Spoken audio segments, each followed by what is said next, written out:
बच्चों नमस्कार। आज मैं फिर एक कहानी लेकर आई हूँ और जिसका नाम है बुद्धिमानी की दुनिया। इसको कहानी को भी मैंने ही लिखा है और मैं ही इसका वाचन कर रही हूँ। तो दुनिया तो बच्चों बुद्धिमानी से भरी पड़ी है, लेकिन मैं आज जिन बुद्धिमानों की बात कर रही हूँ उनकी तुम कल्पना भी नहीं कर सकते हो। तो सुनो कहानी। एक कोयल थी, बड़ी आलसी थी। उसने कोई घोंसला ही नहीं बना रखा था, बस डाल डाल फुदकती और गाना गाती। एक बार उसने अंडे दिए। उन्हें देख करके नन्ही कोयल परेशान हो उठी। अब इन अंडों को कहाँ रखूं, कैसे देखभाल करूं? इनके रहने के लिए तो मैंने कोई घर भी नहीं बनाया। तभी उसे ध्यान आया, अरे मेरे और कोए भाई के अंडे मिलते जुलते हैं, क्यों ना उसी घोंसले में अपने अंडे रखाऊं। वह तो पहचान भी नहीं पाएगा, अब पहचान भी गया तो मारने से तो रहा। बड़े निरम दिल का, सीधा साधा है, बस उसकी बोली ही कड़वी है। सच में एक शाम को कोयल अपने अंडे कौवे के घोंसले में रखाई। उस समय कौवा कौवी दाना चुगने के लिए जंगल गए हुए थे। कौवे के घोंसले में जाते समय कोई पक्षी उसे पहचान भी नहीं पाया, क्योंकि कोयल भी काली और कौवा भी काला। कुछ दिनों के बाद अंडों में से छोटे से कोमल से प्यारे से छोटे छोटे बच्चे निकल आए। कौवी तो आश्चर्य में पड़ गई, अरे इनमें तो दो कोयल के बच्चे हैं।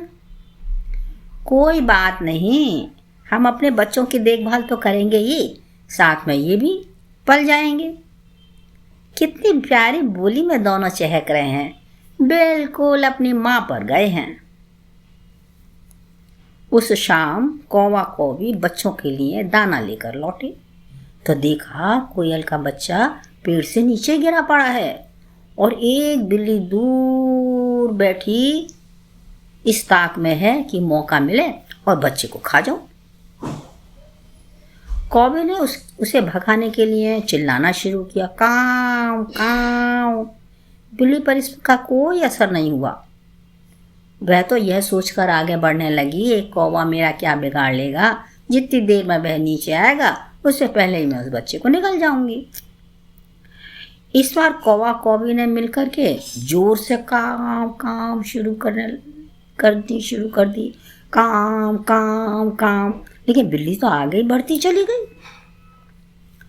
अब तो कौवा कौवी ने काम काम करके आसमान सिर पर उठा लिया। चारों तरफ से कौवे उड़ उड़ कर आने लगे और कुछ पेड़ पर बैठ गए और कुछ पेड़ के नीचे। जब कौवों ने देखा बिल्ली रुकने का नाम ही नहीं ले रही है, तो पेड़ के कौवे भी छपाक छपाक नीचे उतर आए और सब ने मिलकर कोयल के बच्चे के चारों तरफ एक घेरा बना लिया। सबकी चोंचें बिल्ली की ओर बंदूक की तरह निशाना साधे दनी हुई थीं, जो कह रही थीं, खबरदार एक कदम भी आगे बढ़ाया तो चोंचों से तुम्हारा शरीर खोद खोद कर छलनी कर दिया जाएगा।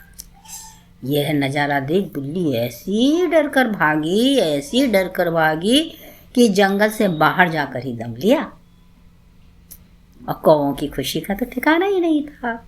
वे तो फुदकते हुए अपनी चोंच बढ़ाने लगे और कहने लगे, दोस्त हम इसी तरह से मिलकर मुसीबत का सामना करेंगे। देखते ही देखते वे पंख फैलाकर नीले आकाश में उड़ गए। कौवा कौवी धन्यवाद देते हुए अपने साथियों को टकटकी लगाए देखते रहे जब तक वे ओझल ना रहे, और हमेशा उन्होंने उनका धन्यवाद किया। तो कहानी कैसी लगी तुम सोच करके बता देना। और कहानी ख़त्म हो गई, अब हम अगली बार दूसरी कहानी लेकर के आएंगे। अच्छा बच्चों नमस्कार।